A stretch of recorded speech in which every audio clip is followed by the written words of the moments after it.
Pengertian berbicara sebagai proses komunikasi. Komunikasi dapat dipandang sebagai kombinasi perbuatan atau tindakan serangkaian unsur yang mengandung maksud dan tujuan. Untuk menunjukkan hakikat purposive dalam komunikasi itu, Halliday mempergunakan istilah fungsi.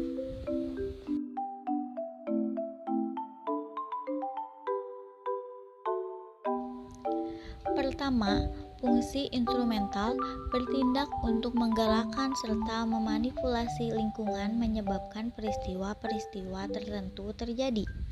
Kedua, fungsi regulagi, fungsi pengaturan dari bahasa, merupakan pengawasan terhadap peristiwa-peristiwa. Ketiga, fungsi representasional adalah penggunaan bahasa untuk membuat pernyataan, menyampaikan fakta dan pengetahuan, menjelaskan atau melaporkan dalam pengertian, menggambarkan realitas yang terlihat oleh seseorang. Keempat, fungsi interaksional, bahasa bertindak untuk menjamin pemeliharaan sosial. Kelima, fungsi personal, membolehkan seseorang pembicara menyatakan perasaan, emosi, kepribadian, reaksi-reaksi yang terkandung dalam hati sanubarinya. Keenam, fungsi heuristik, melibatkan bahasa yang dipergunakan untuk memperoleh pengetahuan mempelajari lingkungan. Dan yang terakhir, fungsi imajinatif, bertindak untuk menciptakan sistem atau gagasan imajiner.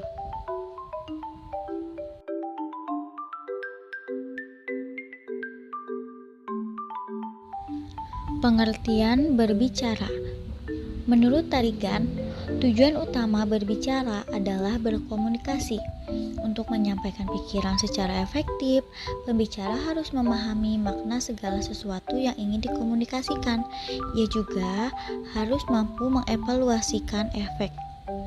Dalam berbicara atau berkomunikasi dengan pihak lain diperlukan beberapa hal, yakni yang pertama, pembicara, kedua, lawan bicara, ketiga, lambing atau bahasa lisan, dan yang keempat, pesan, maksud, gagasan, atau ide.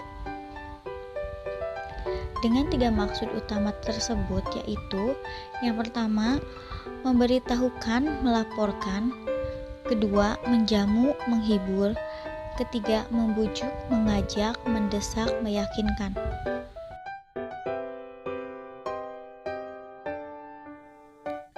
Proses komunikasi.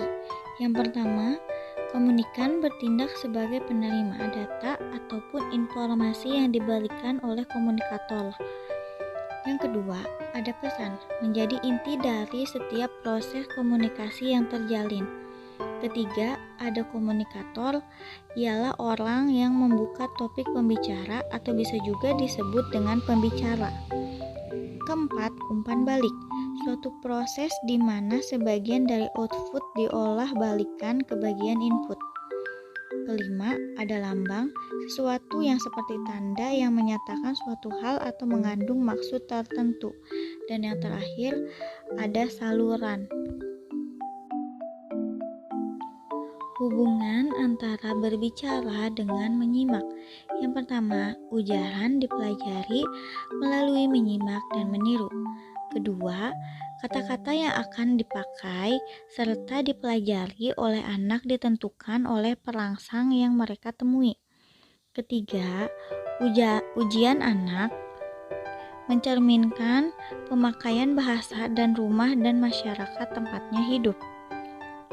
Keempat, anak yang lebih muda dapat memahami kalimat-kalimat yang jauh lebih panjang dan rumit daripada kalimat-kalimat yang didapat diucapkannya.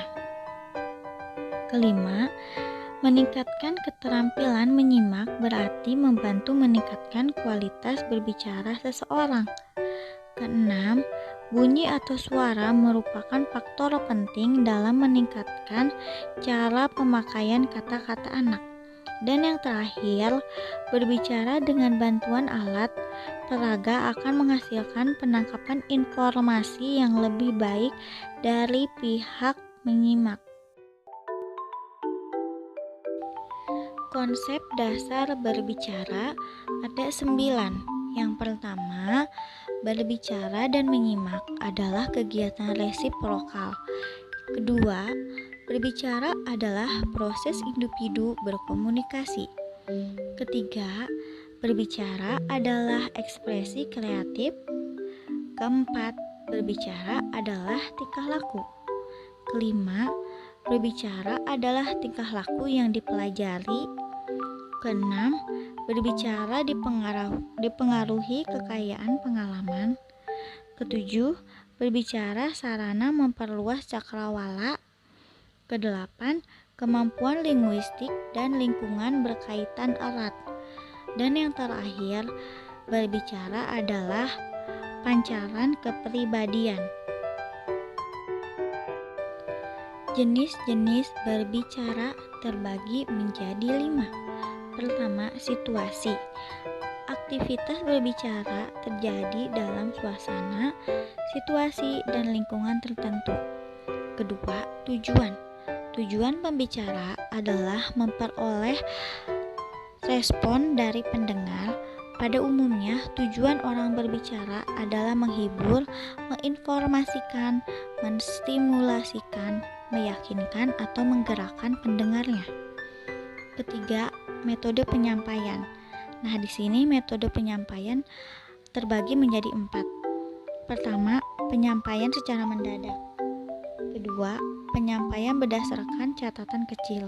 Ketiga, penyampaian berdasarkan hafalan. Keempat, penyampaian berdasarkan naskah. Kemudian, keempat, jumlah penyimak. Komunikasi lisan melibatkan dua pihak, yaitu pendengar dan pembicara. Jumlah peserta yang berfungsi sebagai penyimak dalam komunikasi dapat bervariasi, misalnya 1 orang, beberapa orang, ataupun banyak orang. Dan yang terakhir, peristiwa khusus. Contohnya kegiatan khusus seperti ulang tahun, perpisahan, perkenalan, pemberian hadiah, dan lain sebagainya.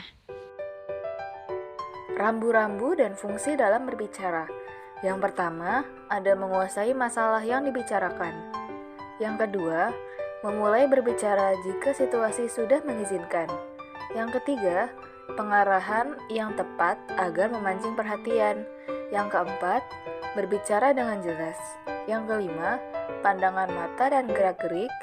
Yang keenam, pembicara sopan, hormat, dan bersahabat. Yang ketujuh, mulai berbicara jika sudah diizinkan. Yang kedelapan, kenyaringan suara.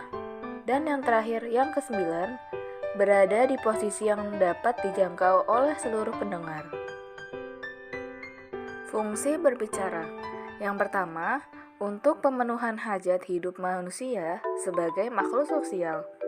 Yang kedua, sebagai alat komunikasi untuk berbagai urusan dan keperluan. Lalu yang ketiga, ekspresi sikap dan nilai demokrasi. Keempat, alat pengembangan dan penyebarluasan ide atau pengetahuan. Dan yang terakhir, kelima, peredam ketegangan, kecemasan, dan kesedihan. Kemampuan berbicara. Menurut Tarigan, menyebutkan bahwa berbicara adalah kemampuan mengucapkan bunyi-bunyi artikulasi atau kata-kata yang mengekspresikan, menyatakan, serta menyampaikan pikiran, gagasan, dan perasaan. Batasan ini diperluas sehingga berbicara merupakan sistem tanda-tanda yang dapat didengar, yang terlihat. Aspek yang mempengaruhi kemahiran berbicara. Aspek kebahasaan mencakup pertama, lafal, lalu yang kedua ada intonasi, tekanan, dan ritme. Dan dalam kebahasaan mencakup kenyaringan suara, kelancaran, sikap berbicara, gerak dan mimik, penalaran, dan terakhir santun berbicara. Metode komunikatif dalam berbicara, diantaranya pencapaian tujuan, pemilih, pengembangan bahan pengajaran, pencipta pengalaman belajar, pemanfaatan media dan sumber belajar, dan terakhir penentuan model-model penilaian belajar. Penilaian dalam metode komunikatif. Yang pertama ada mengukur secara langsung kemampuan berbicara secara menyeluruh dan terpadu. Yang kedua, bertolak dari dan atau untuk menghasilkan wacana lisan atau tidak atau peristiwa berbahasa aktual. Lalu yang ketiga, mendorong berlatih bahasa Indonesia secara lisan, baik secara reseptif maupun produktif.